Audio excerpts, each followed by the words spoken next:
ربي جل الله ما في قلبي غير الله لا إله إلا الله محمد رسول الله আউযু বিল্লাহি মিনাশ শাইতানির রাজিম বিসমিল্লাহির রহমানির রহিম আসসালামু আলাইকুম ওয়া রাহমাতুল্লাহি ওয়া বারাকাতুহু আল্লাহর রহমানির রহিমের নামের সঙ্গে আপনাদের সকলের মঙ্গল কামনা করে আপনাদের প্রিয় অনুষ্ঠান মাসাইল জিন্দেগি বাংলায় আমি রওশন আলী নাশাদ আপনাদের সকলকে স্বাগতম জানাই।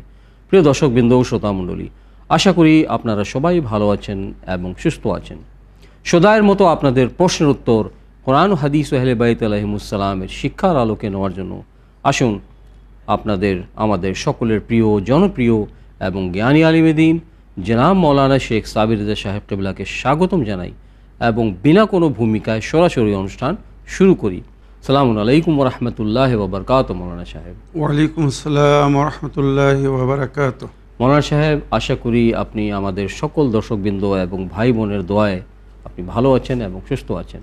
আলহামদুলিল্লাহ, শুকরিল্লাহ। রওশন ভাই, আপনি কেমন আছেন? আলহামদুলিল্লাহ, আমিও ভালো আছি সকলের দোয়ায়। দর্শকবৃন্দ, আজকের অনুষ্ঠানে আমি সর্বপ্রথম আপনাদের পাঠানো টেক্সট মেসেজ পড়ব, তারপরে আপনাদের পাঠানো অডিও মেসেজ বা ভয়েসমেল প্লে করার চেষ্টা করব।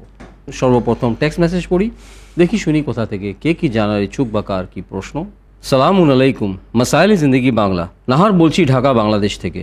হুজুর, আমি কোরআন খুব সুন্দরভাবে তেলাওয়াত করতে পারি না, কিন্তু ছাড়া পড়তে পারি। আমি রেগুলার কোরআন বাংলায় অর্থ পড়ি, আমি কি এর জন্য সওয়াব পাবো? কিংবা আমি যদি ঘুমানোর আগে সূরা মুলুকের আরবি তেলাওয়াত ফোনে শুনি, তাহলে কি আমি পড়ার সমান সওয়াব পাবো? জানাবেন প্লিজ। ওয়া আলাইকুম আসসালাম ওয়া রাহমাতুল্লাহি ওয়া বারাকাতুহু। নাহার আপা এই সুন্দর প্রশ্নের মাধ্যমে মাসাইল জিন্দেগি বাংলা অনুষ্ঠানকে সহযোগিতা করার জন্য ধন্যবাদ জানাই। মৌলানা সাহেব, খুব সুন্দর প্রশ্ন করেছেন নাহার আপা, আমাদের নিয়মিত দর্শক, যে কোরআন একটা পড়া এবং একটা শোনা, তো যে কোনো সূরা হোক না কেন, যদি কোরআনের সূরা আমরা ফোনে বা অন্য কোনো অডিও ডিভাইসে শুনি, তাহলে কি এই সওয়াবটা পড়ার সমান পাবো নাকি মানে কম পাবো বা বেশি পাবো? ওয়ালাইকুম আসসালাম ওয়া রাহমাতুল্লাহি ওয়া বারাকাতুহু। আমার প্রিয় বোন, আমি অনেকবার বলেছি, পবিত্র কোরআনের কিছু হক আছে আমাদের উপরে, আর ইসলামিক রবায়ত হিসেবে বা নবী করিম সাল্লাল্লাহু আলাইহি ওয়াসাল্লাম আহলে বাইতের তালিমাত হিসেবে কোরআনের 4টি হক। এক, কোরআনকে সঠিক পড়ো, মানে আরবি সঠিক উচ্চারণের সঙ্গে, ঠিক। তারপরে তাকে বোঝো, মানে আল্লাহ কোরআনে কি বলেছেন, হেদায়েত কি দিয়েছেন। তারপরে তার উপরে আমাল করো, পড়ে বুঝে আমাল করো। তারপরে কোরআনের বাণী বা আল্লাহর পয়গাম অন্যদের কাছেও পৌঁছাও। এটা আমাদের কর্তব্য বা দায়িত্ব, আল্লাহর তরফ থেকে আমাদেরকে এটা বলা হয়েছে, এটাই কোরআনের হক। এবারে আপনি বলছেন আপনি কোরআন বাংলা অনুবাদ পড়ছেন, অর্থ, কোনো অসুবিধা নেই, তার জন্য আপনি সওয়াব পাবেন, নিঃসন্দেহে সওয়াব পাবেন। শুধু কোরআন পড়লেও সওয়াব পাওয়া যাবে, কিন্তু কোরআনের পরিপূর্ণ যদি কেউ সওয়াব নিতে চায়, তো তাকে পড়ে বুঝে তার উপরে আমাল করতে হবে, তারপরে সে পরিপূর্ণ সওয়াব পাবে। এবারে যদি সেটা আবার অন্যদেরকে বলে, তো তার সওয়াব অনেক বৃদ্ধি করে দেওয়া হবে। এটা হচ্ছে কোরআনের হক। এবারে আপনি যেটা বললেন যে সূরা মুলক আপনি যদি মোবাইলে বা কোনো ডিভাইসে শুনছেন, তো শোনা কি আর পড়া এক সমান সওয়াব না। শরীয়তে বলা হয়েছে কোরআন পড়া সওয়াব বেশি। এবারে কেউ একজন যদি পড়তে না পারে, সে শোনে, তো শোনারও একটা সওয়াব আছে, নিঃসন্দেহে সওয়াব আছে। যেমন আমার প্রিয় বোন, উনি বললেন রাত্রে শোয়ার আগে সূরা মুলক উনি শোনেন, তো আমি ওনাকে পরামর্শ দেবো, যখন আপনি শুনবেন, এটা যদি উচ্চস্বরে রিপিট না করতে পারেন, মনে মনে রিপিট করবেন, তো আপনি শোনারও সওয়াব পাবেন, পড়ারও সওয়াব পাবেন। 2 in 1। মনে রাখবেন, যখনই তেলাওয়াত শুনবেন নীরবে, যা শুনবেন মনে মনে আস্তে আস্তে ওটা রিপিট করবেন। তো রিপিট করলে কি শোনারও সওয়াব পাবেন, আপনি পড়ারও সওয়াব পাবেন।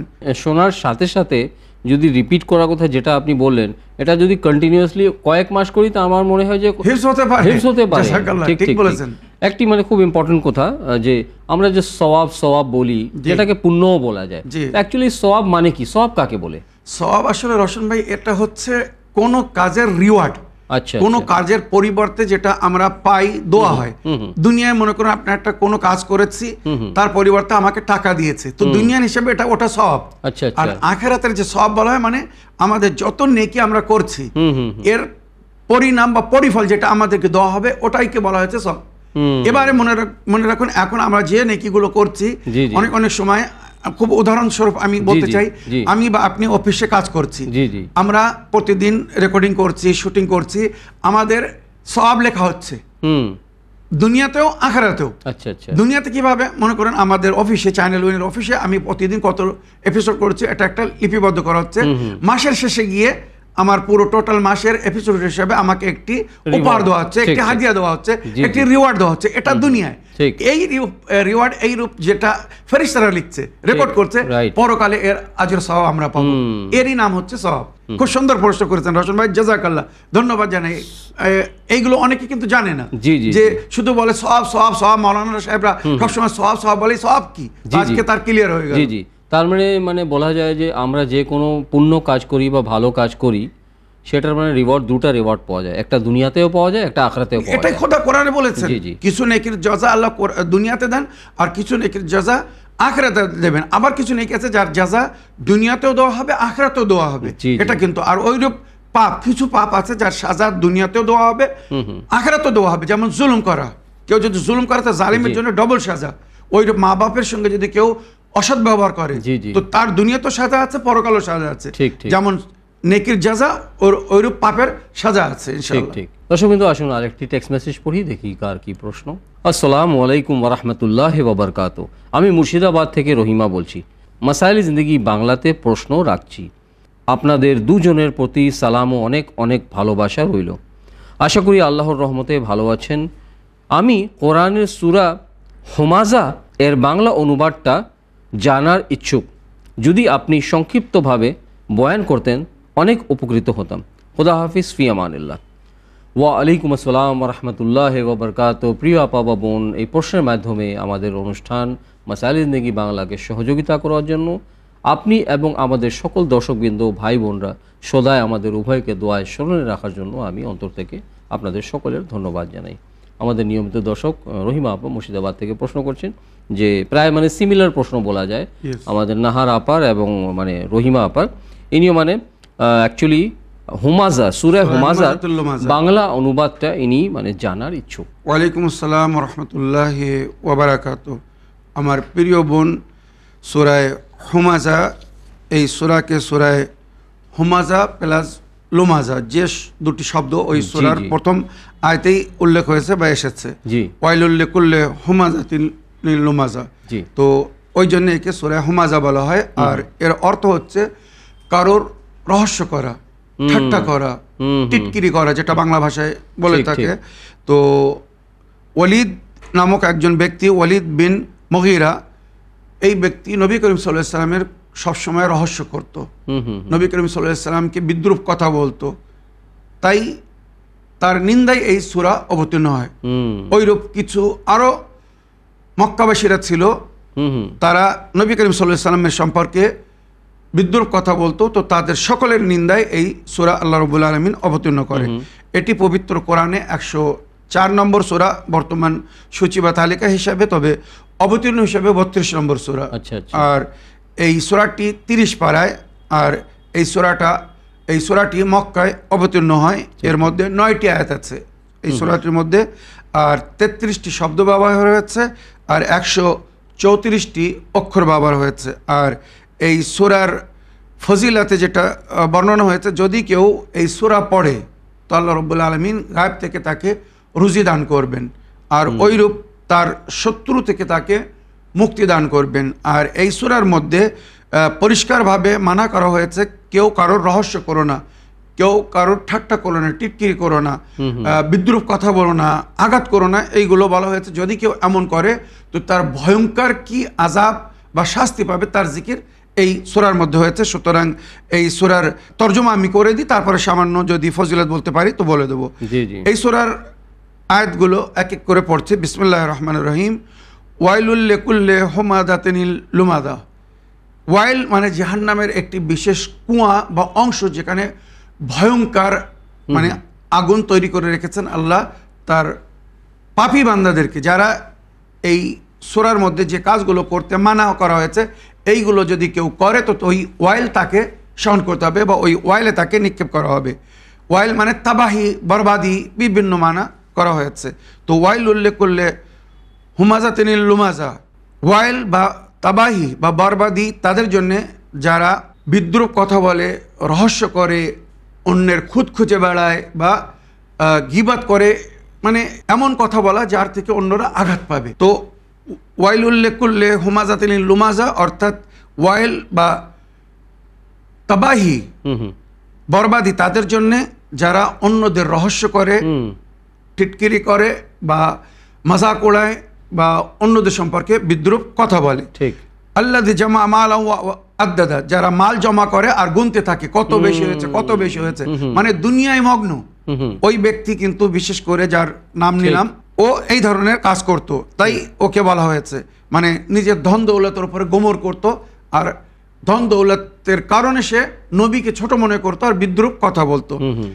আল্লাযী জামা মালাহু ওয়া আদ্দাদা ইয়াহসাবু আন্না মালাহু আখলাদা, ভাবতো যে আমার মাল চিরস্থায়ী, আমার মাল সারা জীবন আমাকে লাভ দিবে বা আমি সারা জীবন এই মাল থেকে লাভবান হব, কিন্তু এই মাল কারোর সাথ দেয়নি আর কেউ মাল নিয়ে সারা জীবন এখানে থাকেনি। এক না একদিন সব জমা পুঁজি ছেড়ে চলে যেতে হয়েছে, কিছু কিন্তু সঙ্গে যায়নি। কাল্লা লা ইউমবাদান্না ফিল হোতামাতে, এখানে আল্লাহ বলছেন অবশ্যই এদেরকে হোতামায় নিক্ষেপ করা হবে। হোতামা কি? ওমা আদরা কামাল হোতামা, তোমরা কি জানো হোতামা কি? নারুল্লাহিল মুকাদা, এমন আগুন যেটাকে আল্লাহ রাব্বুল আলামিন জ্বালিয়ে রেখেছে সাজা দেওয়ার জন্য, মানে কঠোর আগুন। আর এই আয়াতের শেষে যেটা উল্লেখ হয়েছে, মানে রশন ভাই, পাপীকে একটি খোঁটায় মানে স্তম্ভের সঙ্গে বেঁধে দেওয়া হবে যাতে সে ওখান থেকে পালাতে না পারে, আর তার চারিদিকে ওই আগুন জ্বালিয়ে দেওয়া হবে, যাকে ওমা আদরা কামাল হোতামা, তোমরা কি জানো হোতামা কি? নারুল্লাহিল মুকাদা, এমন আগুন যেটা আল্লাহ জ্বালিয়ে রেখেছেন, আল্লাতী তাত্তালু আলাল আফেদা, যে তোমাদের অন্তরকেও ঘিরে নেবে, জ্বালিয়ে পুড়ে ছাই করে দেবে। ইন্নাহা আলাইহিম মুসাদা, এখানে বলা হচ্ছে যে এই আগুন চারিদিক থেকে তাদের ঘেরাবন্দি করে নেবে, তারা ওই আগুন থেকে বাইরে যেতে পারবে না। ফি আমাদিম মোমাদ্দেদা, আর বলা হয়েছে মানে সুতুনের সঙ্গে, স্তম্ভের সঙ্গে বা খুঁটির সঙ্গে পাপীকে যে রহস্য করবে, টিটকিরি করবে, বিদ্রুপ কথা বলবে, অন্যকে আঘাত দিবে, যাকে আমরা হিন্দিতে তানাও তানজ বলি, যারা এগুলো করবে খুঁটিতে বেঁধে তাদেরকে জ্বালানো হবে।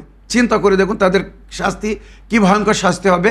ওইরূপ যারা দুনিয়ায় মাল জমা করছে আর গুনে গুনে প্রতিদিন মানে খুশি হচ্ছে, আল্লাহর পথে খরচা করছে না, মাল সঞ্চয় করছে, জমা করছে আর গুনে গুনে বাক্সয় বলুন খাজানায় বলুন রেখে দিচ্ছে, এদের সাজা ওই খাজানা যেগুলো আল্লাহর পথে দান না করে, মানে মনে রাখবেন রশন ভাই, এটা তাফসীরের মধ্যে বলা হয়েছে। এই যে আপনি বললেন যে মাল জমা করা মানুষ, আমার মনে হয় এইগুলো মানুষ অ্যাকচুয়ালি হারিস এবং বখিল। জাযাকাল্লাহ, হারিস মানে লালসী আর বখিল মানে কাঞ্জুসি। কাঞ্জুসি না করলে কেউ মান জমা করতে পারবে না। তো ওই হাদিসে বা এই কোরআনের এই আয়াতে এই সূরার তাফসীরে বলা হয়েছে যারা মাল জমা করছে আর অন্যদের হক তার মালের মধ্যে সেটা দিচ্ছে না, তো এই মাল কালকে ওর জন্য অভিশাপ হয়ে আসবে। এবারে অভিশাপের তাফসীরে লেখা হয়েছে কাকড়া বিচ্ছু, সাপ, বিভিন্ন মানে বিষাক্ত পশু প্রাণী হয়ে ওই ব্যক্তিকে দংশন করবে যে ওই মাল জমা করেছে, তার মাল কালকে তার জন্য আযাব হয়ে যাবে। ওই জন্যে যাকাত খুমুস যেটা শরীয়তে হুকুম দেওয়া হয়েছে, সময়ে আদায় করুন যাতে আপনার মাল পাক পবিত্র হয় আর ওই মাল পরকালে যেন আপনাকে দংশন না করে, আপনাকে কষ্ট না দেয়। আর এই সূরায় হুমাজা বা লুমাজার পড়ার ফজিলাতে নবী করিম সাল্লাল্লাহু আলাইহি ওয়াসাল্লাম বলেছেন, যদি কেউ ফরজ নামাজে এই সূরা তেলাওয়াত করে তো আল্লাহ রাব্বুল আলামিন তাকে ফকর ফাকা মানে তংদস্তি, গুরবাত থেকে, দরিদ্রতা থেকে নিজাত দিবেন আর তাকে গায়েব থেকে আল্লাহ রুজি দান করবেন। আর ওইরূপ এই দুনিয়ায় আল্লাহ যত নেয়ামত সৃষ্টি করেছেন, এই সূরা যদি কেউ পাঠ করে তো আল্লাহ সেই নেয়ামতের সব মানে সেই নেয়ামত আল্লাহর প্রতি দান করার সব আল্লাহ তাকে দান করবেন।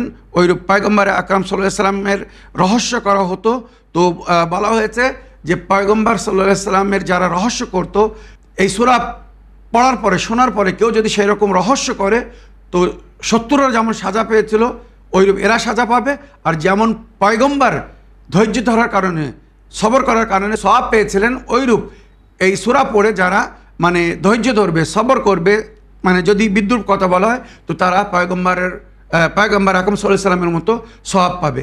এই সূরার ফজিলত। এছাড়া ইমাম জাফর সাদিক আলাইহিস সালাম বলেছেন, তোমরা যদি শত্রুর আঘাত থেকে মুক্তি চাও, নজরে বাদ থেকে মাহফুজ থাকতে চাও, বা আল্লাহর তরফ থেকে অসুস্থতার শেফা পেতে চাও, তো এই সূরা তেলাওয়াত করতে থাকো।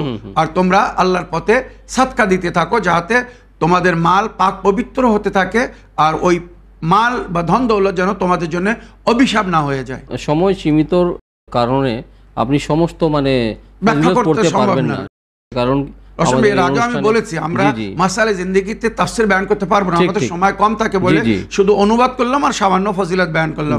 আশা করি আমার প্রিয় বোন আপনি বোঝার চেষ্টা করবেন। প্রিয় দর্শকবৃন্দ, আসুন আরেকটি শেষ টেক্সট মেসেজ পড়ি, দেখি কোথা থেকে কার কি প্রশ্ন বা কে কি জানতে চাচ্ছেন। আসসালামু আলাইকুম, মাসাইল জিন্দেগি বাংলা, জনাব মৌলানা সাবির রেজা সাহেব এবং জনাব রোশন আলী নাশাদ সাহেব, আমি নদিয়া জেলা থেকে সুরজ শেখ বলছি। মৌলানা সাহেব, আমার প্রশ্ন হলো, যারা আত্মহত্যা করে তারা আলমে বারজাখে কি শাস্তি পাবে এবং তারা কি জান্নাতে যেতে পারবে, আপনি একটু বলবেন। ওয়া আলাইকুম আসসালাম রহমতুল্লাহ ওবরকাত। সুরজ ভাই, এই প্রশ্নের মাধ্যমে মাসাইল জিন্দেগি বাংলা অনুষ্ঠানকে সহযোগিতা করার জন্য এবং নিয়মিত আমাদের উভয় অনুষ্ঠানকে ফলো করার জন্য এবং আপনার প্রশ্নের মাধ্যমে উভয় অনুষ্ঠানকে সহযোগিতা করার জন্য আমি আপনার ধন্যবাদ জানাই। আমাদের নিয়মিত দর্শক, খুব নিয়মিত দর্শক, জি জি, সবসময় আমাদের অনুষ্ঠানগুলো খুব মন দিয়ে শোনে, জি জি, আবার বিশেষ বিশেষ বিষয় নিয়ে প্রশ্ন করতে থাকে। জি জি জি। তো আমাদের নিয়মিত দর্শক সুরজ ভাই জানতে চাচ্ছেন যে যারা আত্মহত্যা করে বা সুসাইড করে তারা কি ধরনের শাস্তি পাবে আলমে বারজাখে, মানে মরার পরে যে কবরের জার্নিটা হয় আপ টু মানে ফয়সলার দিন, মানে আখিরাতের যেটা ফয়সলা হবে, এই যে এত লম্বা পিরিয়ডে যদি শাস্তি পাবে তো কি ধরনের শাস্তি পাবে বা কি কি ধরনের শাস্তি পাবে, এবং এমন কোনো অপশন আছে যে শাস্তি পাওয়ার পরে জান্নাতে যাওয়ার কোনো অপরচুনিটি বা অপশন থাকতে পারে? খুব সুন্দর প্রশ্ন রোশন ভাই, জাযাকাল্লাহ সুরাজ শেখ সাহেব, আপনাকে অনেক অনেক ধন্যবাদ জানাই আমার প্রিয় ভাই। আপনি সুসাইড সম্পর্কে, আত্মহত্যা সম্পর্কে জানতে চেয়েছেন, এদের কি সাজা হবে আলমে বারজাখে। তো এর আগে আমি অনেকের প্রশ্নের উত্তরে বলেছি, এ বিষয়ে আলোচনা করেছি, তবুও আরও একবার আপনার প্রশ্নের উত্তরে আমি কোরআনের আয়াত বা হাদিস থেকে বলতে চাই। কোরআনের আয়াতে পরিষ্কার বলা হয়েছে, সূরা নিসা আয়াত নম্বর 29, লা তাকতুলু আনফুসাকুম, তোমরা নিজের নফসকে নিজেরা হত্যা করো না, কাতল করো না। আর সূরা বাকারা আয়াত নম্বর 195-তে আল্লাহ রাব্বুল আলামিনের ইরশাদ হচ্ছে, ওয়ালা তুলকু বিআইদিকুম ইলা তাহলুকা, নিজে হাতে নিজেকে হালাকাতের মধ্যে ফেলো না। এগুলো ইশারা সোসাইটির দিকে। নিজে হাতে নিজের জান নিও না, নিজে হাতে নিজেকে মওতের ঘাটে পৌঁছে দিও না, এটা কোরআন বলছে। ওইরূপ হাদিসের মধ্যেও উল্লেখ হয়েছে, যারা আত্মহত্যা করে, তো যেভাবে এরা আত্মহত্যা করবে, যেটা আমার সুরাজ ভাইও জিজ্ঞাসা করেছেন যে তাদের কি সাজা হবে আলমে বারজাখে, তো রওয়ায়াতের মধ্যে যেটা নবী করিম সাল্লাল্লাহু আলাইহি সাল্লাম বলেছেন বা ইমাম জাফর সাদিক আলাইহিস সালাম বলেছেন, যারা যেভাবে আত্মহত্যা করবে আল্লাহর বিচারের দিন পর্যন্ত তাদেরকে সেই অবস্থায় রাখা হবে। রোশন ভাই, এটা বড় কঠিন সাজা হবে।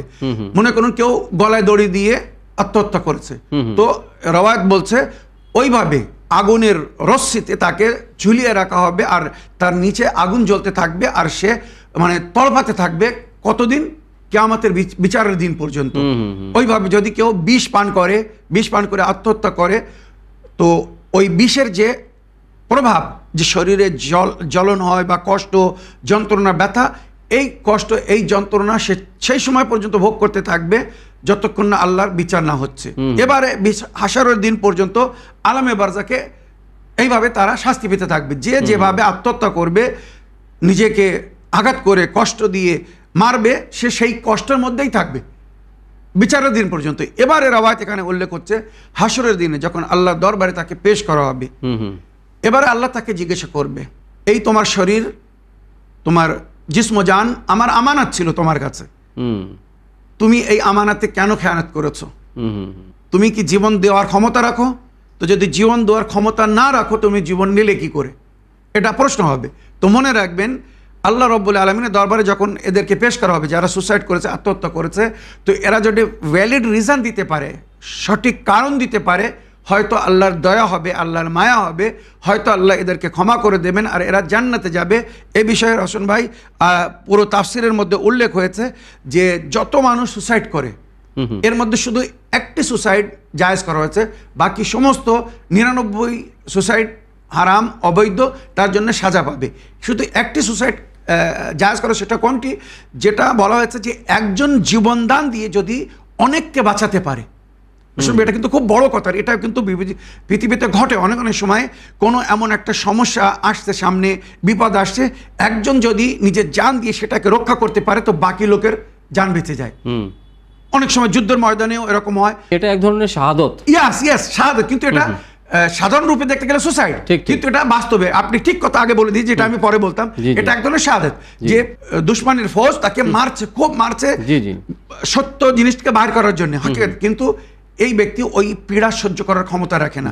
তো এই জন্যে রওশন ভাই সমস্ত যুদ্ধের ময়দানের সম্পর্কে যেটা আমরা খবরে রেখেছি, জেনেছি, মানে অনেক সময় বিশেষ করে গোয়েন্দা রিপোর্টাররা বা সৈনিকরা ওরা এক ধরনের সাইনাইড পয়জন নিজের সঙ্গে রাখে, যদি ধরা পড়ে তো যাহাতে তাকে পীড়া না সইতে হয়, মার না খেতে হয়, গোপন তথ্যগুলো প্রকাশ না করতে হয়, সঙ্গে সঙ্গে ওই সাইনাইড খেয়ে নেয়, সেকেন্ডের মধ্যে মারা যায়।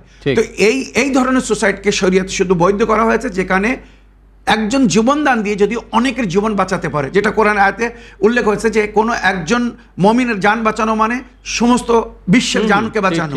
তো সেখানে অনেকের জান যদি বাঁচানো যায় একজন জান দিয়ে, তো আল্লাহ এই সুসাইডকে শুধু বৈধ করেছে। উদ্দেশ্য কিন্তু ভালো, মানে এক ধরনের এটাকে সুসাইড বলাও যাবে না। আমরা হয়তো সুসাইড বলবো না, কিন্তু যারা সাধারণ মানুষ তারা বলবে সুসাইড করেছে, মানে আত্মহত্যা করেছে, কিন্তু সে বাস্তবে নিজের জানের পরোয়া করেনি, অন্যদেরকে বাঁচানোর জন্য সে নিজের জান দিয়েছে। তার সুসাইডের পিছনে একটা লক্ষ্য আছে বা একটা মকসদ আছে, রিজন, মাকসাদ, জাযাকাল্লাহ, ওটাই। তো ওই জন্য আমাদেরকে বলা হয়েছে অনেক মানুষ রওশন ভাই মানে পীড়া কষ্ট সইতে না পেরে অসুস্থ বা কোনো এমন জিনিস আছে, আমি এটা পরিষ্কার বলতে চাই, ভ্যালিড রিজন, আল্লাহ সবার খবর রাখেন, তো আল্লাহর দরবারে কেউ যদি ভ্যালিড রিজন দিতে পারে, এমন রিজন যার কারণে সে ক্ষমার প্রার্থী হতে পারে, তো আল্লাহ তাকে ক্ষমা করবেন আর সে হয়তো জান্নাতে যাবে। ওই জন্যে আপনারা জানেন অনেক অনেক জায়গায় রওয়ায়াতের মধ্যে উল্লেখ হয়েছে যারা আত্মহত্যা করে, সুসাইড করে, তাদেরকে মুসলমানদের কবরস্থানে দাফন করোনা, এত মানে গুরুত্ব দেওয়া হয়েছে এই জিনিসকে। জানাজা পড়ো না অনেক জায়গায়, কিন্তু তারপরেও আমরা জানাজা পড়ি বা মুসলমানের কবরস্থানে দাফন করি কেন? হয়তো আল্লাহর রহম হতে পারে, কোনো এমন ভ্যালিড রিজন এর পিছনে থাকতে পারে সোসাইটির পিছনে, যার কারণে হয়তো সে ক্ষমা পেয়ে যাবে। আমরা এই একটা আত্মবিশ্বাস রাখি। Suicide actually invalid, illegal, haram পরিষ্কার কোরআন ও হাদিসে জিকির হয়েছে, both before the constitution and both before the sharia, yes isn't it? yes 100%। জি, আমি তো মনে করি না যে কেউ ভ্যালিড রিজন আল্লাহ রাব্বুল আলামিনের সামনে দিতে পারবে। ও তো সবকিছু জানে, মানুষকে বোঝাতে পারে, কিন্তু আল্লাহ কিন্তু আমাদের অন্তরের খবর রাখে কি কারণে সে সুসাইড করছে না করছে। তো ওই জন্য বলছি যে আল্লাহর নজরে যদি ভ্যালিড হয় তাহলে সে নিজাত পাবে। রাইট। আর আল্লাহর নজরে যদি ভ্যালিড না হয় আমি হাজার বললেও আল্লাহ মানবে না, গ্রহণ করবে না। তো আশা করি আমার প্রিয় সুরাজ শেখ ভাই আপনার প্রশ্নে আপনি উত্তর পেয়েছেন বা সকলেই এ বিষয়ে বুঝতে পেরেছেন। প্রিয় দর্শক বিন্দুরা, আসুন সময় হচ্ছে আপনাদের পাঠানো অডিও মেসেজ বা ভয়েসমেল প্লে করার। আসসালামু আলাইকুম, আমি শরীফ শেখ বলছি কলকাতা নিউ টাউন থেকে। আশা করি ভালো আছেন, আল্লাহ আপনার ভালো রাখুক। এটা মাসাইলে জিন্দেগিতে দিবেন। প্রশ্নটা হচ্ছে আমার খুব নার্ভের প্রবলেম হয়েছে, 1 সপ্তাহ 1.5 সপ্তাহ ওষুধ খেয়েছিলাম, বেশ কিছুটা কম হয়েছে, আবার বাড়াবাড়ি হয়েছিল। আজকে আবার গেলাম বুধবার, তো গিয়ে দেখি যে 246-250 মতো লোক হাফ কিলোমিটার নিয়ে লাইন, মানে দেখা যাচ্ছে নার্ভের রোগী প্রচন্ড পরিমাণের বেশি। এটা ভ্যাকসিনের কারণে হলো না বয়সের কারণে হলো না মানুষের প্রোটিনের অভাবে হচ্ছে এগুলি, এই নিয়ে একটু আলোচনা করবেন। এবং দোয়া এবং দাওয়াই ইসলামিক কি আছে, কি খেলে মানুষ এটা পরিত্রাণ পাবে বা আরাম পাবে, এটা নিয়ে বিস্তারিত আলোচনা এবং এটা নিয়ে বেঁচে থাকার জন্য কি খেতে হবে, কি না খেলে ভালো থাকবে, এটা নিয়ে আলোচনা করার জন্য অনুরোধ রইল। আসসালামু আলাইকুম ওয়া রাহমাতুল্লাহি ওয়া বারাকাতুহু। ওয়ালাইকুম আসসালাম ওয়া রাহমাতুল্লাহি ওয়া বারাকাতুহু। প্রিয় শরীফ ভাই, এই প্রশ্নের মাধ্যমে মাসাইলে জিন্দেগি বাংলা অনুষ্ঠানকে সহযোগিতা করার জন্য আমি আপনার ধন্যবাদ জানাই। আমাদের নিয়মিত দর্শক মানে শরীফ ভাইয়ের মানে প্রবলেম ফেস করছেন, নার্ভের প্রবলেম, তো কি করলে বা কি মানে পান করলে বা কি রুহানি চিকিৎসা বা ঘরেলু চিকিৎসা আছে যেটা করলে উনি মানে সুস্থ হওয়ার মানে সম্ভাবনাটা বেড়ে যাবে? ওয়ালাইকুম আসসালাম ওয়া রাহমাতুল্লাহি ওয়া বারাকাতুহু। আমার প্রিয় শরীফ ভাই, মেডিকেল সায়েন্স বা ওই বিষয়ে যারা অভিজ্ঞ মানে পরিপূর্ণ অভিজ্ঞতা রাখেন বা রুহানি চিকিৎসার মধ্যে যেটা উল্লেখ হয়েছে, অধিকাংশ নার্ভের রোগ কখন দেখা যায়? যখন মানুষের মনোবল কমে যায়, মনোবল যত কমে যাবে নার্ভের রোগ তত বাড়বে।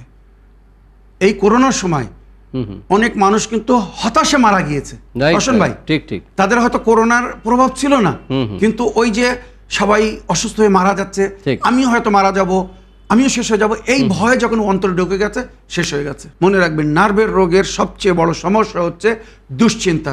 যেই মনে দুশ্চিন্তা ঢুকে যাবে মন দুর্বল হয়ে যাবে, সবসময় এমন মনে হবে আমি আর বাঁচবো না, কিছুক্ষণ পরে আমিও মারা যাব, আমি আর কালকে থাকবো না। এটা কিন্তু খুব ফিজিক্যাল, আর এই জিনিসটা মনকে আরো বেকুল করে দেয়, দুর্বল করে দেয়, আর শরীরে বিভিন্ন প্রকারের সমস্যা দেখা দেয় বা একটি যন্ত্রণা বেদনা শুরু হয়ে যায়। আর এ বিষয়ে মেডিকেল সায়েন্স যেটা বলছে, যখন স্ট্রেস বেড়ে যায় বা মনের বেকুলতা বেড়ে যায়, পিন পেইন মানে পিন চুবিয়ে দিলে একটি পেইন শুরু হয়, মানে বেদনা। কোনো জায়গায় যদি সুই চুবিয়ে দেওয়া হয়, কোনো এক জায়গায় যদি ছোট পিন চুবিয়ে দেওয়া হয়, আচানক থেকে সেখানে কেমন ব্যথা লাগে, ওই ধরনের অনেক জায়গায় শরীরে ব্যথা শুরু হয়ে যায়। এগুলো পরিষ্কার একটি সংকেত, ইশারা বা চিহ্ন যে এই মানুষটি স্ট্রেস ভোগ করছে, মানে নাফসাতি দবাওয়ার মধ্যে আছে, মনে রাখবেন। আর মনোবল দুর্বল হয়ে গেছে। তো এই সময় প্রয়োজন হচ্ছে মনোবলকে বৃদ্ধি করে রাখার, আর দুশ্চিন্তা থেকে বাইরে আসতে হবে। সুতরাং যে সমস্ত সমস্যার কারণে মানুষের মনোবল দুর্বল হয়ে যায়, সেখান থেকে বাইরে আসার চেষ্টা করতে হবে। বিশেষ করে বলা হয়েছে যদি এক জায়গায় থেকে থেকে মানুষ অনেক সময় বিরক্ত হয়ে যায়, জায়গা চেঞ্জ করো, বাইরে বেড়াতে যাও, সবার সামনে যাও। রশন ভাই, এটা কিন্তু খুব বাস্তব, প্র্যাকটিক্যাল। নদীর ধারে গিয়ে বসে থাকো, প্রবাহিত পানি দেখো, ফুল বাগানে, ফলের বাগানে যাও, সেখানে ফল ফুল দেখো। জি জি, ডিপেন্ডটা করবে যে স্ট্রেসের লেভেলটা কি কি বা ডিপ্রেশনের কারণটা কি। ডিপ্রেশনের কারণ বা স্ট্রেস লেভেলটা মানে সেই অনুযায়ী আপনাকে হয়তো হিজরত জাযাকাল্লাহ জায়গা পরিবর্তন। ওই জন্য মাওলানা আলী আলাইহিস সালাম বলেছেন, তাকাররাবা আনিল আওতান ফি তালাবিল উলা ওয়াসাফির ফাফিল আসফার খামসু ফাওয়ায়দা। নিজের দেশ থেকে দূরে যাও, তাকাররাবা আনিল আওতান ফি তালাবিল উলা, যদি সম্মান পেতে চাও, ওয়াসাফির ফাফিল আসফারে খামসু ফাওয়ায়দার, সফর করো, সফরে 5টি লাভ হবে।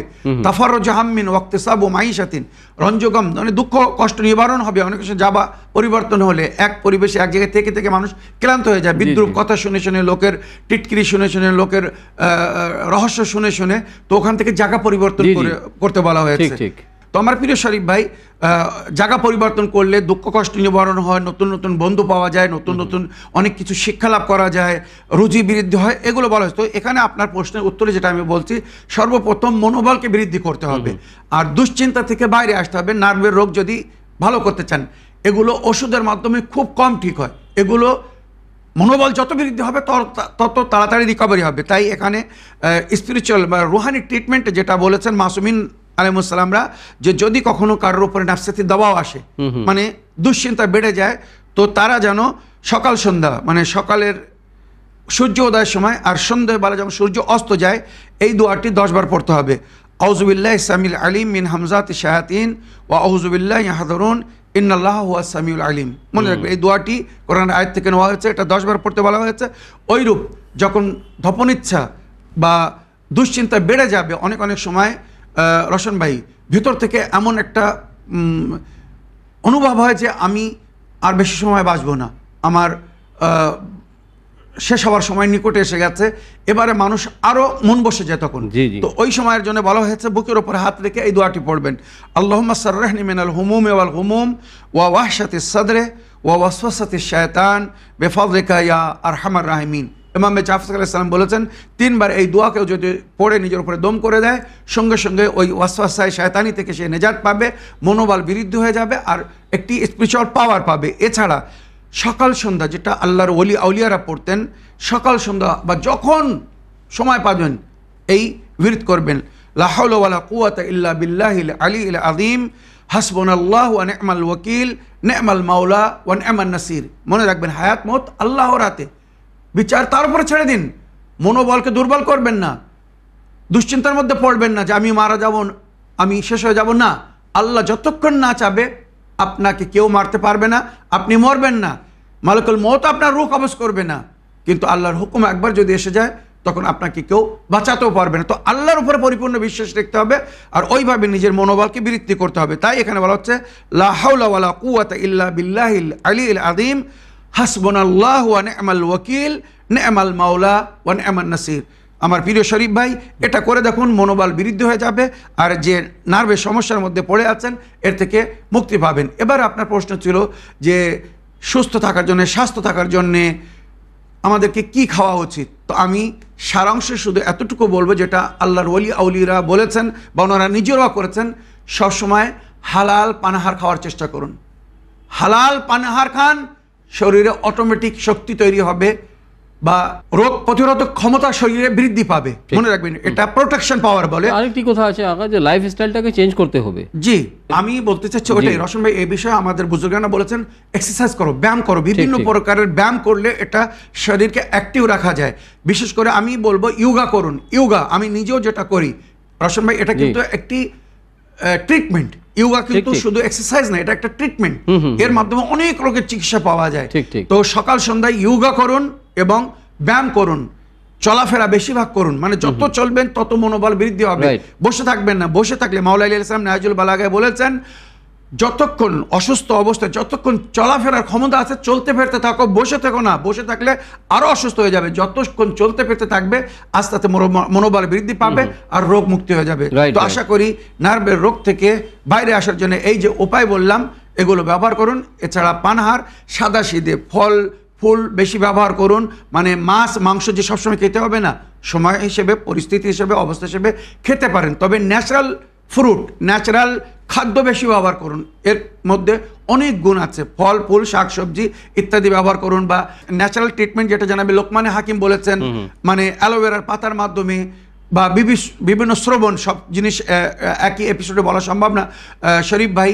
মানে বিভিন্ন ধরনের শরবত তৈরি করে পান করতে বলা হয়েছে। এগুলো পান করলে শরীরের মধ্যে অটোমেটিক একটি ফুর্তি আসে, শক্তি আসে। তো ইনশাআল্লাহ ইসলামের বাংলায় যদি কখনো সুযোগ হয় এ বিষয়ে আমি বিস্তারিত আলোচনা করব। তো দর্শক বিন্দু, আসুন আরেকটি ভয়েসমেল শুনি, দেখি কোথা থেকে কে কি জানার ইচ্ছুক। আসসালামু আলাইকুম, শেখ সাবিলা ভাইজান আর রওশন ভাইকে। ভাইজান, আপনাদের কাছে আমার একটা প্রশ্ন। ভাইজান, আমার একটা প্রশ্ন। আমাদের পাড়াতে একজনের সঙ্গে আমার তো খুব তর্ক হয়ে গেল, জানি না আমি কতটা ভুল বললাম কি ঠিক বললাম। যেহেতু আপনাদেরকে নিয়ে একটা কথা বলছিল বলে তাই তর্কই হয়ে গেল। যাই হোক, হয়তো আল্লাহর কাছে না ফারমানি আমার হলো নাকি। তো ভাইজান, ওরা নবীজিকে ওরা মানেন, কিন্তু নবীজির বংশধর যারা আমাদের 5 পাঞ্জাতান ওনাদেরকে মানে না। এ নিয়ে আমি প্রশ্ন করেছিলাম যে তোমরা নবীজিকে মানো কিন্তু নবীজির পাঞ্জাতানের কথা বলো, সেটা তো তোমরা করে মানো না। হুসাইন আলাইহিস সালাম আমি বলেছি বলে বলছে হুসাইন আলাইহিস সালাম বলা যাবে না। তাহলে আমি কি বলবো? শুধু হুসাইন বলে ডাকবো? না ফারমানি করবো আল্লাহর কাছে? তা তোমরা যতই বলো, তোমরা পাঞ্জাতানকে যদি না মানো, যতই নামাজ করো, রোজা করো, জামাত করো, তো তোমরা কিন্তু কোনো নিজাত পাবে না। নামাজ রোজা করাই হবে। হ্যাঁ, তাই পাঞ্জাতানকে যদি না মানো তাহলে আর কিছুই হবে না। ভাইজান, একটু আমাকে এটা বিস্তারিত ভাবে বলবেন তো? এটা মাসাইলে জিন্দেগিতে আমি শুনতে চাই। আপনি ভালো থাকুন, সুস্থ থাকুন, আল্লাহ রসুলের কাছে দোয়া করি। ওয়ালাইকুম আসসালাম ওয়া রাহমাতুল্লাহি ওয়া বারাকাতুহু। প্রশ্নের মাধ্যমে মাসাইলে জিন্দেগি বাংলা অনুষ্ঠানকে সহযোগিতা করার জন্য এবং আমাদের উভয়কে দোয়ায় স্মরণে রাখার জন্য আমি আপনার ধন্যবাদ জানাই। মনোহর সাহেব, অ্যাকচুয়ালি আমি আমাদের মানে এই ধরনের মানে ভাই বোনরা প্রশ্ন করার ধরনটা হয়তো ওনাদের জানা নেই, যে অ্যাকচুয়ালি যে কোনো প্রশ্ন করতে হয় তো আপনার সাথে কি ইনসিডেন্টটা হয়েছে সেই ইনসিডেন্টটা এখানে মেনশন করার কোনো প্রয়োজন নাই, শুধু প্রশ্নটা করলেই যথেষ্ট। আমাদের চ্যানেলের মানে উদ্দেশ্যটা আপনিও জানেন, আমরা মেসেজ অফ হিউম্যানিটি অ্যান্ড মানে ভারতবর্ষ একটা ডেমোক্রেটিক কান্ট্রি, যেখানে মানে আমাদের আইনকে সেকুলার দেশে সেই হিসেবে কথা বলতে হয় যাতে কারো মনে কোনো আঘাত না হয়। ওয়ালাইকুম আসসালাম ওয়া রাহমাতুল্লাহি ওয়া বারাকাতুহু। আমার প্রিয় বোন, আপনি যাদের কথা বলছেন, কোরআন আমাদেরকে বলছে লা ইকরাহা ফিদ্দিন, দ্বীনের মধ্যে কোনো জোর জবরদস্তি নেই। ঠিক, কেউ যদি কাউকে না মানতে চায় আপনি জোর জবরদস্তি করে তাকে মানাতে যাবেন না বা মানাতে পারবেন না, মনে রাখবেন। হ্যাঁ, আমরা বলতে পারি, যেমন আল্লাহ বলেছেন ইন্না দীনা ইনদাল্লাহিল ইসলাম, দ্বীনের মধ্যে কোনো জোর জবরদস্তি নেই, কিন্তু আল্লাহর নিকটে প্রিয় দ্বীন হচ্ছে দ্বীন ইসলাম। ওমাই ইয়াবতাগি গায়রাল ইসলাম দীনান ফালা ইয়াকবাল মিনহু, ইসলাম ছাড়া অন্য কোনো দিন বা ধর্মকে কেউ যদি আপন করে আল্লাহ তার থেকে তার সেই দিনকে ধর্মকে মেনে নেবেন না। ওয়া হুয়া ফিল আখিরাতি মিনাল খাসিরিন, সে আখিরাতে ক্ষতিগ্রস্ত হবে।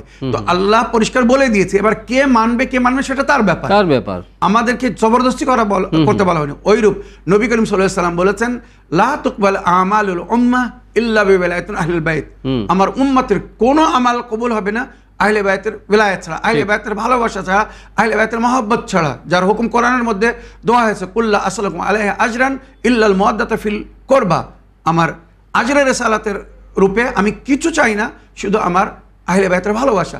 তো সেই আহলে বাইতকে যদি কেউ ভালো না বাসে, সে কি করে নাজাত পাবে? একবার ভেবে দেখুক, যেখানে নবী বলেছেন মাসালু আহলে বাইতি কামাসালে সাফিনাতে নূহ মান রাকিবাহা নাজা ওয়া মান তাখাল্লাফা আনহা ফাগারিকা ওয়া হাওয়া। আমি সব সূত্র দিয়ে কথা বলছি, কোরআনের আয়াত থেকে, নবীর হাদিস থেকে। আমার আহলে বাইতের উদাহরণ নূহ নবীর তরির মতো, যে এই তরিতে সওয়ার হয়েছে সেই নেজাত পেয়েছে।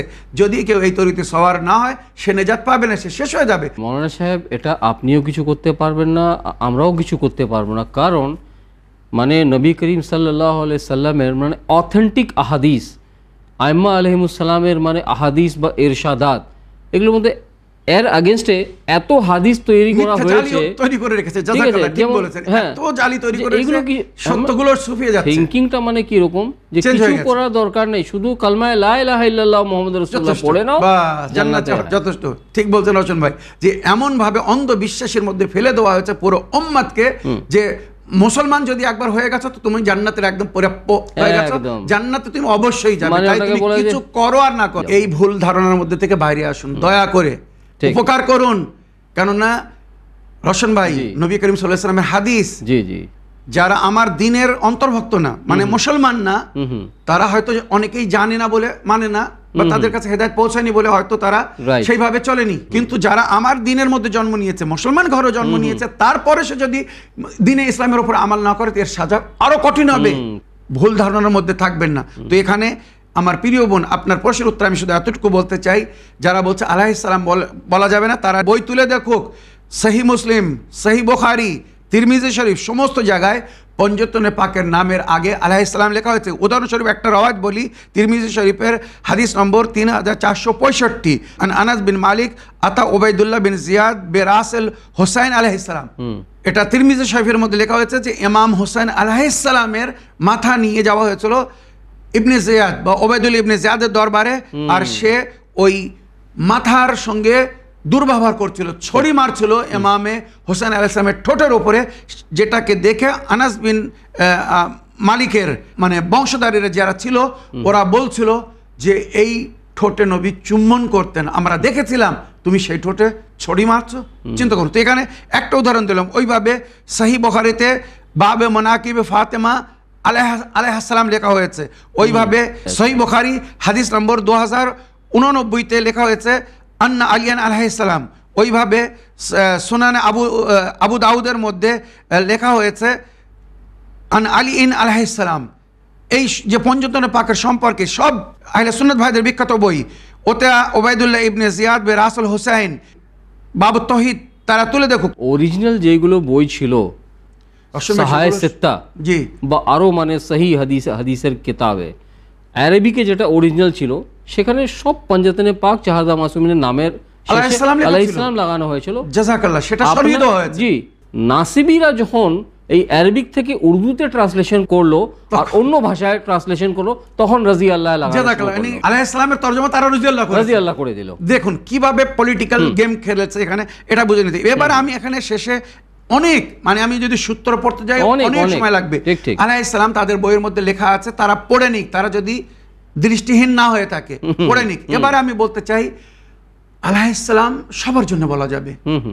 আলাইহিস সালাম রশন ভাই একটি শান্তির কামনা করা, মানে তার উপরে আল্লাহর জাযাকাল্লাহ, তার উপরে আল্লাহর জন্য শান্তির, আল্লাহর তরফ থেকে শান্তির কামনা করি। যেমন আমরা বলি, আমাকে কেউ যদি সালাম দেয় যে আমি মৌলানা সাহেব অমুক জায়গায় গিয়েছিলাম, অমুক একজনের সঙ্গে দেখা হয়েছিল, সে আপনাকে সালাম জানিয়েছে, তো আমরা তখন কি বলি? আলাইকা ওয়া আলাইহিস সালাম, মানে তোমার উপরেও সালাম, তার উপরেও সালাম। আমরা সাধারণ মানুষের জন্য আলাইহিস সালাম বলছি, এটা কোরআন হাদিস আমাদেরকে অনুমতি দিয়েছে। তো ইমাম নবীদের সম্পর্কে কেন আলাইহিস সালাম বলা যাবে না? আলাইহিস সালাম মানে তার উপরে আল্লাহ শান্তি বর্ষণ, একটা দোয়া করা। দর্শক বিন্দু, আসুন আরেকটি ভয়েসমেল শুনি, দেখি কার কি প্রশ্ন। আসসালামু আলাইকুম ভাইজান, আমি এটা মাসালে জিন্দগিতেই শুনতে চাই। আপনারা ভালো থাকুন, সুস্থ থাকুন, আপনিও রওশন ভাই। আল্লাহ রাসূলের কাছে দোয়া করি, সত্যি আপনারা না থাকলে হয়তো কারোর কাছে প্রশ্ন করলে তার উত্তরটাও হয়তো পেতাম না, সেই উত্তরটা তো আপনাদের কাছে পেয়ে যায়। অসংখ্য ধন্যবাদ আপনাদেরকে, আপনাদের দুই ভাইকে, হ্যাঁ, যে প্রশ্নের উত্তরগুলো পেয়ে যায়। আরো আমার একটা প্রশ্ন, যে মা খাদিজা কুবরা সাল্লাল্লাহু আলাইহি সাল্লাম, খাদিজা কুবরা সাল্লাল্লাহু আলাইহি সাল্লাম বলা যাবে না কেন? এই প্রশ্নটাই আপনি ভাইজান একটু বলবেন বিস্তারিত ভাবে। আমি আগেও একটা প্রশ্ন রেখেছি, এখন এখন আবার এটা রাখলাম। তাই আপনি একটু বলবেন ভাইজান। খুদা হাফিজ। আল্লাহ রসুলের কাছে এই দোয়া করে আপনারা ভালো থাকুন, সুস্থ থাকুন। এটা মাসাইলে জিন্দেগিতে বলবেন। ওয়ালাইকুম আসসালাম রহমতুল্লাহ ওবরকাত। প্রিয় আপা বা বোন, দোয়ায় স্মরণে রাখার জন্য, প্রশ্নের মাধ্যমে মাসাইলে জিন্দেগি বাংলা অনুষ্ঠানকে সহযোগিতা করার জন্য ধন্যবাদ জানাই। ওয়ালাইকুম আসসালাম রহমতুল্লাহ ওবরাকাত। আমার প্রিয় বোন, আপনার প্রশ্নের উত্তর অলরেডি এর আগে আপনার যে প্রশ্ন ছিল তার উত্তরে অলরেডি বলেছি। যখন আমরা সাধারণ মানুষের জন্যে আলাইকাসসালাম, আলাইহিসসালাম, আলাইহিমুসসালাম বলতে পারি, তো আল্লাহর ওলি আউলিয়াদের জন্য এটা কেন বলা যাবে না? হ্যাঁ, এবারে বিশেষ কিছু শব্দ আছে যেগুলো আল্লাহর প্রিয় নবীর জন্য ব্যবহার হয়েছে, যেমন সাল্লাল্লাহু আলাইহি ওয়া আলিহি ওয়াসাল্লাম। এই যে সাল্লাল্লাহু আলাইহি ওয়া আলিহি ওয়াসাল্লাম, এটা নবী এবং নবীর আহলে বাইতের জন্য ব্যবহার করতে বলা হয়েছে। মনে রাখবেন, বিশেষ যে শব্দগুলো যেখানে যাদের জন্য ব্যবহার হয়েছে সেখানে সেইভাবে তাদের জন্য ব্যবহার করতে হবে। জানাবে খাদিজাতুল কুবরা, উনি নবী করিম সাল্লাল্লাহু আলাইহি ওয়াসাল্লামের স্ত্রী ছিলেন। ওনার সম্পর্কে যেভাবে রওয়ায়াতের মধ্যে উল্লেখ হয়েছে, জানাবে খাদিজাতুল কুবরা রাদিয়াল্লাহু তাআলা আনহা, এটা উল্লেখ হয়েছে। রাহমাতুল্লাহ আলাইহা, এটা উল্লেখ হয়েছে। বা আমরা খুব বেশি বলতে পারি জানাবে খাদিজাতুল কুবরা আলাইহিস সালাম, আর আল্লাহর শান্তি বর্ষণ হোক তার উপরে। এইভাবে আমরা উত্তর দিতে পারি। কিন্তু যে শব্দটা নবী করিম সাল্লাল্লাহু আলাইহি ওয়াসাল্লাম বা নবীর আহলে বাইতের জন্য ব্যবহার হচ্ছে, ওটা অন্য কারোর জন্য বলা যাবে না। আশা করি আপনার প্রশ্নে আপনি উত্তর পেয়েছেন বা বুঝতে পেরেছেন। দর্শকবৃন্দ, আসুন আরেকটি ভয়েসমেল শুনি, দেখি কোথা থেকে কে কি জানার ইচ্ছুক। আসসালামু আলাইকুম। আমি উত্তর 24 পরগনা রাজাপুর গ্রাম থেকে বলছি। মাওলানা সাবির ভাই ও রওশন আলী ভাই, আল্লাহ আপনাদের সুস্থ রাখুক এবং ভালো রাখুক। আমি আপনাদের প্রোগ্রাম মাসাইলে জিন্দেগি নিয়মিত দেখি এবং অনেক লাভবান হয়েছি। আমার একটি প্রশ্ন ছিল যে আমি একটি আহলে বাইতের অনুসারীর জানাজায় উপস্থিত হই এবং সেখানে একজন সুন্নি মহিলার মুখোমুখি হয় এবং সে আমাকে জিজ্ঞাসা করেছে যে শিয়ারা বা আহলে বাইতের অনুসারীরা মারা গেলে মায়াতকে পশ্চিম দিক পা দিয়ে শোয়ানো হয় কেন?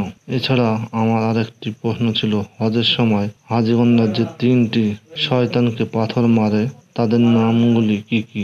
মাসাইলে জিন্দেগিতে জানতে চাই। আসসালামু আলাইকুম রহমতুল্লাহ ওয়া ওয়ালাইকুম আসসালাম রহমতুল্লাহ ওবরকাত। দোয়ায় স্মরণে রাখার জন্য এবং প্রশ্নের মাধ্যমে মাসাইলে জিন্দেগি বাংলা অনুষ্ঠানকে সহযোগিতা করার জন্য আমি আপনার ধন্যবাদ জানাই। ওয়ালাইকুম আসসালাম রহমতুল্লাহ ওবরাকাত। আমার প্রিয় ভাই, আমরা ফিকহে জাফরিকে অনুসরণ করি। ফিকহে জাফরি মানে ফিকহে আহলুল বাইত।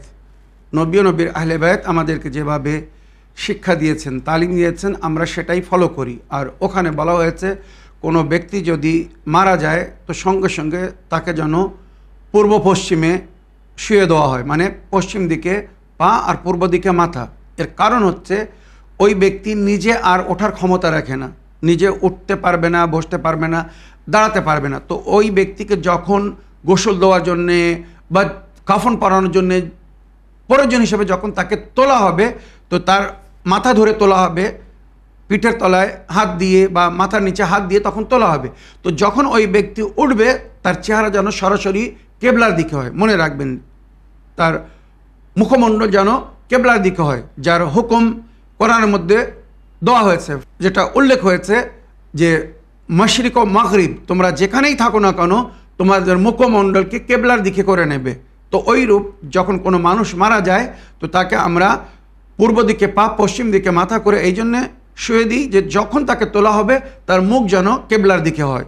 এটা 1 নম্বর উত্তর। দ্বিতীয়, আপনার প্রশ্ন ছিল যে হজে গিয়ে ওই যে 3 শয়তানকে পাথর মারতে হয় মিনার ময়দানে, ওদের নাম কি? তো ওদের নাম উল্লেখ হয়েছে জামারায় উলা, যেটাকে জামারায় সুফলাও বলা হয়, জামারায় উস্তা আর জামারায় কোবরা বা জামারায় আকাবা বলা হয়।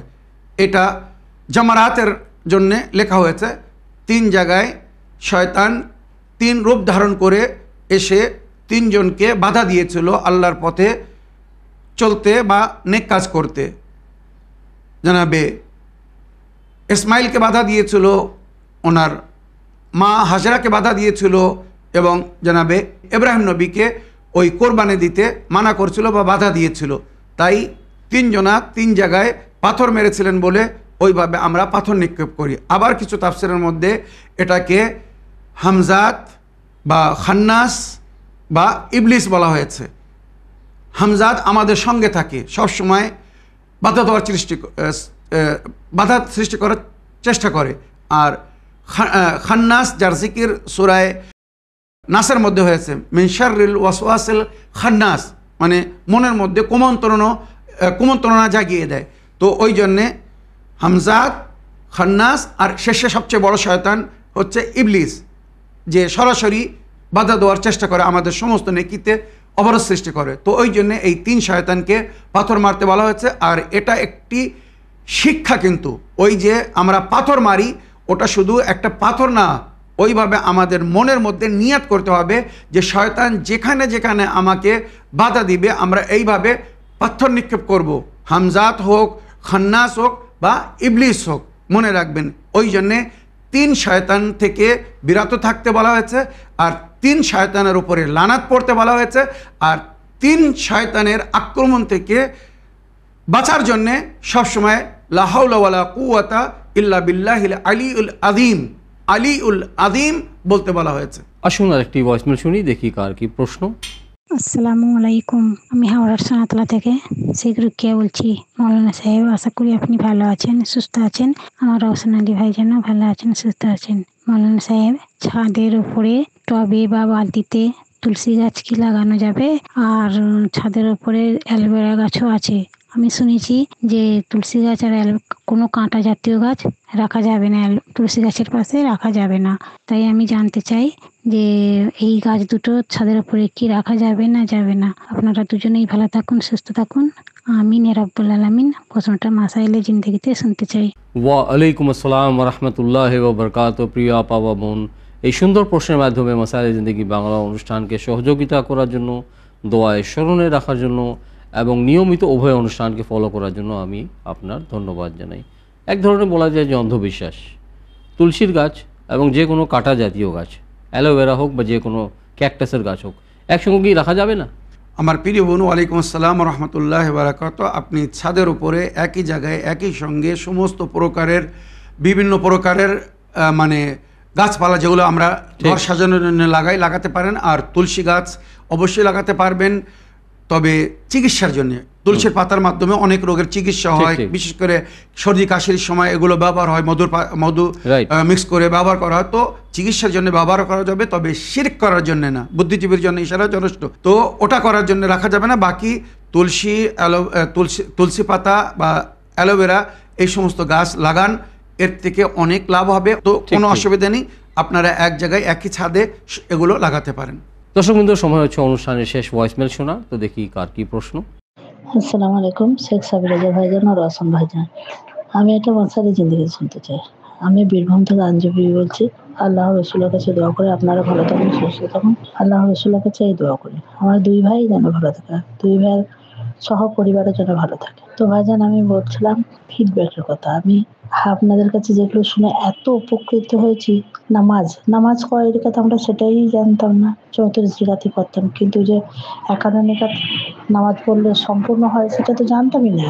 তো 8 রাকাত হয়তো তাহাজ্জুদের নামাজ পড়ে ছেড়ে দিতাম, বাকি যে 3 রাকাত নামাজ আছে সেটা তো আমরা জানতামই না। যাকাত, সেটার বিষয়েও ভালো করে হয়তো জানতাম না, যে 1 লাখ টাকা রাখতে গেলে 20,000 টাকা বের করে দিতে হবে, সেটাও জানতাম না। যাক, সেটাও শিখেছি। আর একটা কথা ভাইজান, আমি 100 টাকা যদি রোজগার করে, আমি তো এক জায়গায় কাজ করি ভাইজান, তা আমি যদি কোনোদিন 100 টাকা রোজগার করি না, আমি 20 টাকা দান করে দিই, তা আমি কি সেটা ঠিক করি ভাইজান? একটু প্লিজ বলবেন। 1 লাখে যদি 20,000 হয়, তাহলে 100 টাকাতে 20 টাকা আমি দিয়ে দিই, একটু বলবেন ভাইজান। আর সত্যি আমি অনেক উপকৃত হয়েছি। আমার এমনিতেও যদি কোথাও ব্যথা কিছু হয়, ছেলেদের পেটে ব্যথা হলে আমি মাজেদাইন পড়ি, পরে পানিতে দম করে দিই, আমার ভালো হয়ে যায়। আমার আল্লাহর প্রতি প্রচন্ড বিশ্বাস। আপনার অনেক দোয়া আপনি বলেন, সেগুলো আমি খাতাতেও নোট করে লিখে রেখে দিই। তা ভাইজান, আমি সত্যি খুব উপকৃত হয়েছি। খুদা হাফেজ ভাইজান। ওয়া আলাইকুম আসসালাম ওয়া রাহমাতুল্লাহি ওয়া বারাকাতুহু। প্রিয় আপা বোন, ফিডব্যাক এবং সঙ্গে প্রশ্নের মাধ্যমে মাসাইলে জিন্দেগি বাংলা অনুষ্ঠানকে সহযোগিতা করার জন্য এবং আমাদের উভয়কে সদায় দোয়ায় স্মরণে রাখার জন্য আমি অন্তর থেকে আপনার ধন্যবাদ জানাই। ওয়ালাইকুম আসসালাম রহমতুল্লাহি ওয়া বারাকাতুহু। আমার প্রিয় বোন, যেমন রওশন ভাই বলেছেন, আপনার এত সুন্দর ফিডব্যাক দেওয়ার জন্য ধন্যবাদ জানাই। আমাদের কাছ থেকে সব কিছু শিখে আবার অন্যদেরকে শেখাচ্ছেন, অন্যরা তার উপরে আমাল করছে, খুব ভালো লাগছে শুনতে। তবে আমার প্রিয় বোন, আমি একটা জিনিস আপনাকে ক্লিয়ারলি বলতে চাই, আর সেটা হচ্ছে আপনি যেমন বললেন যে আপনি যদি 100 টাকা আয় করেন তার থেকে 20 টাকা দান করে দেন, যেমন জাকাত খুমুসে বলা হয়েছে 20%, 1 লাখ টাকায় 20 লাখ টাকা থেকে 1 লাখ টাকা থেকে 20,000 টাকা দিলে খুমুস আদায় হয়ে যায়। তো দান খয়রাত করলে কিন্তু জাকাত খুমুস আদায় হবে না। পরিষ্কার বলছি, জাকাত বা খুমুসের একটি নিয়ম আছে, পদ্ধতি আছে, সময় আছে, সেই সময় সেটাকে আদায় করতে হবে। আপনি এমনি প্রতিদিন দান খয়রাত করুন, তার আপনি সওয়াব পাবেন। আয় করছেন, তার থেকে কিছু পয়সা দান করছেন, সওয়াব পাবেন। কিন্তু খুমুস বছরে একবার ফরজ করা হয়েছে, প্রতিদিন না। খুমুস বছরে একবার আপনাকে পুরো আয় ব্যয়ের হিসাব করে যেটা সঞ্চয় হবে, সেভিং হবে, তার 20%, তার থেকে 20% মানে 5 ভাগের 1 ভাগ আপনাকে আল্লাহর পথে যেভাবে দান করতে বলা হয়েছে, সাদাতের হক বা ইমামের হক, সেটা আদায় করতে হবে। ওইরূপ জাকাত একটি বিশেষ পরিমাণ, আনাজের উপরে জাকাত আছে, পশু প্রাণীর উপরে জাকাত আছে, সোনাদানার উপরে জাকাত আছে। এগুলোর নিয়ম আমি অনেকবার বলেছি, পুরোপুরি এপিসোড রোশন ভাই আমি বলেছি। তো জাকাতের যে পদ্ধতি, ওই পদ্ধতিতে আপনাকে জাকাত আদায় করতে হবে, তাহলে আপনার ফরজ আদায় হয়ে যাবে। আপনি নফল জাকাত মানে দান খয়রাত সাদকা যেটা দিচ্ছেন এর সওয়াব পাবেন, কিন্তু শরীয়ত যেভাবে আপনাকে জাকাত খুমুস আদায় করতে বলেছে ওইভাবে আপনাকে আদায় করতে হবে। বাকি আপনি যেভাবে অন্যদেরকে দিনের শিক্ষা দিচ্ছেন, আল্লাহ রাব্বুল আলামিন নিশ্চয়ই এর সুন্দর আজর সওয়াব আপনাকে দান করবেন। যত মানুষ আপনাদের কথা শুনে নেক পথের প্রতীক হয়ে চলছে, সত্য জিনিসকে ধারণ করে মেনে চলছে, নামাজ পড়ছে, রোজা রাখছে, বা আপনার কথা মতো পর্দা করছে, এর সারা জীবন আপনি সওয়াব পাবেন। যত মানুষ নেক কাজে ব্যস্ত থাকবে আপনার কারণে বা আমাদের কারণে, তাদের সমস্ত নেকিতে আমরা শরিক থাকবো, আমরা পার্সেন্টেজ পাবো, বা তার একটা অংশ পাবো, সওয়াবে আল্লাহ আমাদেরকে অংশী করবেন। আল্লাহ আমাদের সকলকে তৌফিক দান করুন, আমরা যেন নেক কাজে এক অপরের সহযোগিতা করতে পারি, যার হুকুম কোরআনে দেওয়া হয়েছে তাআওয়ান আলাল বিররি ওয়াত তাকওয়া বলে। আর অসৎ কাজ থেকে বা অন্যায় থেকে নিজেরাও যেন বিরত থাকতে পারি, বা পাপ জুলুম অত্যাচারে যেন কেউ কারোর সাথ না দেয়। ওয়ালা তাআওয়ানু আলাল ইসমে ওয়াল উদওয়ান, গুনাহ বা জুলুম অত্যাচারে যেন কেউ কারোর সাথ দেবেন না। নেকিতে সহযোগিতা করুন। আপনাদের ফিডব্যাক, আপনাদের প্রশ্ন বা আপনাদের মতামতের মাধ্যমে আমাদের উভয় অনুষ্ঠানকে সহযোগিতা করুন। আপনাদের প্রশ্নের মাধ্যমে যদি কেউ একজন হেদায়েত পায়, উত্তর শুনে কেউ একজন শিক্ষালাভ করে, তো ইহকাল ও পরকালে এর সুন্দর আজর আপনারাও পাবেন, আমরাও পাবো। আমরা শিয়ানে আহলে বাইত 2 মাস 8 দিন আমরা শোক পালন করি। আজকে শুক্রবার 5 রবিউল আউয়াল, তো শোকের দিন প্রায় সমাপ্ত, শেষ। আর 3 দিন আছে, জি জি জি, মানে 8 রবিউল আউয়াল ইমামে হাসান আসকারী আলাইহিস সালামের শাহাদত দিবস, ওই দিনকে আমরা শোকের শেষ দিন মনে করি। তারপরে 9 রবিউল আউয়াল ঈদে জাহরা, যেখান থেকে আহলে বাইত এই দুঃখ গমকে আগে বাড়িয়েছিলেন, তো ওই জন্য আমরাও আগে বাড়িয়ে দিই। আর 9 রবিউল আউয়াল ঈদে জাহরা, খুশির দিন, ওখান থেকে আমরা খুশি পালন করি বা খুশির অনুষ্ঠান রাখি।